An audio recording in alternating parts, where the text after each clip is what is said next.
Today, we're going to talk about something a little different. Something we all experience but often try to push away.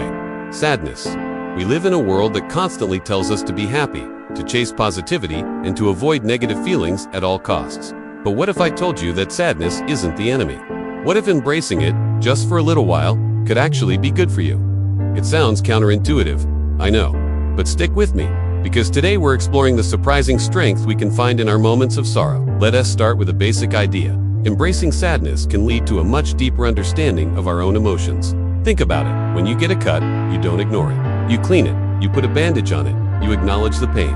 Our emotions work in a similar way.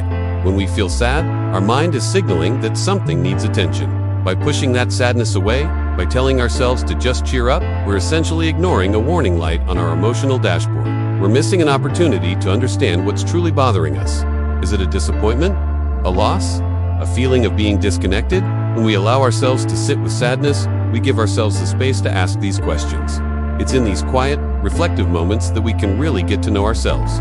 We start to understand our triggers, our values, and what truly matters to us. This self-awareness is a superpower.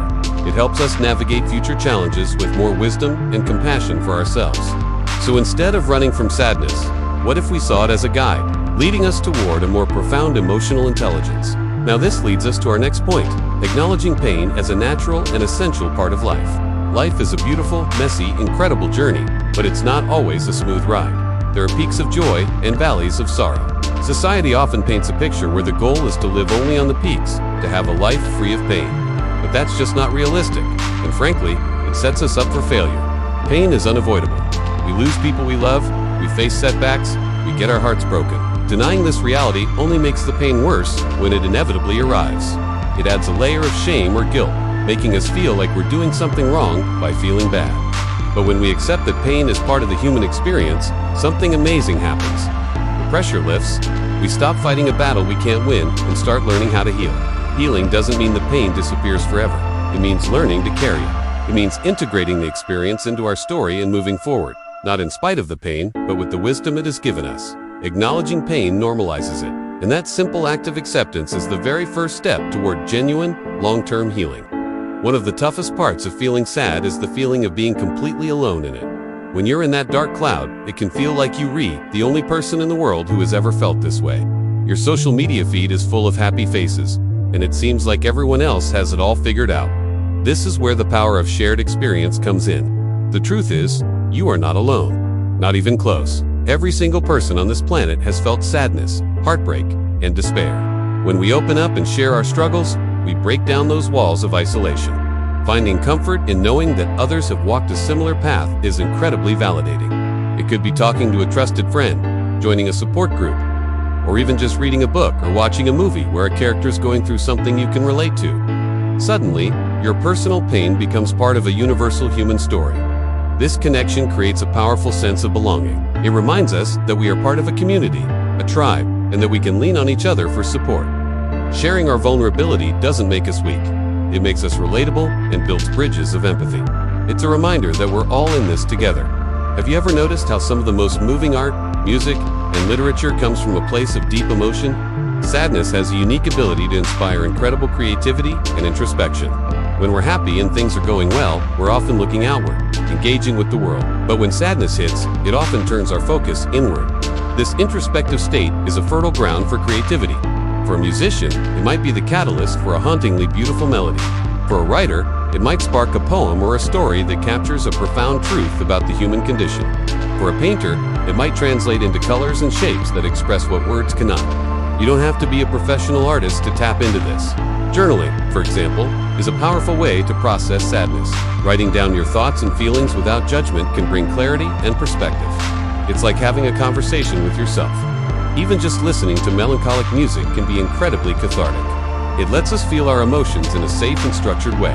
This creative expression isn't about wallowing in sadness, it's about transforming it. It's taking a raw, painful emotion and turning it into something meaningful, something beautiful, something that can even connect with and help others. So, we've talked about understanding our emotions, accepting pain, and finding connection. All of this leads to one of the most important benefits of navigating sadness, building resilience. Resilience isn't about being tough and never getting knocked down. It's about how you get back up. Every time we face a difficult emotion like sadness and consciously work through it, we are strengthening our emotional muscles. Think of it like going to the gym. The first time you lift weights, it's hard and you're sore afterward. But you go back, and over time, you get stronger. Emotional resilience is the same. The first time you consciously allow yourself to feel and process a deep sadness, it might feel overwhelming, but you learn from it. You learn coping strategies that work for you. You learn that the feeling, as intense as it is, will eventually pass. You learn that you can survive it. With each experience, your emotional foundation gets stronger. You become more confident in your ability to handle whatever life throws at you. This doesn't mean you become immune to sadness.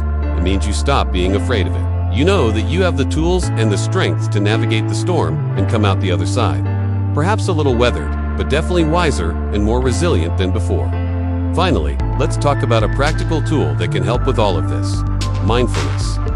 Mindfulness is simply the practice of paying attention to the present moment without judgment. It sounds simple, but it's incredibly powerful when dealing with difficult emotions. Often, when we feel sad, our minds start to race. We either get stuck in the past, replaying what went wrong, or we jump into the future, worrying about all the bad things that might happen. Mindfulness brings us back to right here, right now. One way to practice this is through simple breathing exercises. Just focus on the sensation of your breath entering and leaving your body. When your mind wanders to a sad thought, gently acknowledge it without judging yourself for having a tan, then guide your focus back to your breath. This practice doesn't make the sadness go away. What it does is change your relationship with it. You learn to observe your feelings without being completely consumed by them. You create a little bit of space between you and your emotion. In that space, you can see the sadness for what it is: a feeling, a temporary state, not the entirety of who you are. This acceptance, fostered by mindfulness, is the key. It allows the emotion to flow through you instead of getting stuck. It teaches you to be a calm harbor, capable of weathering any emotional storm that comes your way. So, to wrap it all up, sadness isn't something to be feared or suppressed. It's an integral part of our emotional landscape that holds surprising gifts if we're willing to look. It offers us deeper self-understanding. It's a natural part of a full life, and it connects us to others through shared experience. It can fuel our creativity, and most importantly, it builds our resilience, making us stronger and wiser. Of course, it's crucial to say that if you're experiencing sadness that feels overwhelming, persistent, and is impacting your ability to function day to day, please reach out and seek support from a mental health professional. There is so much strength in asking for help.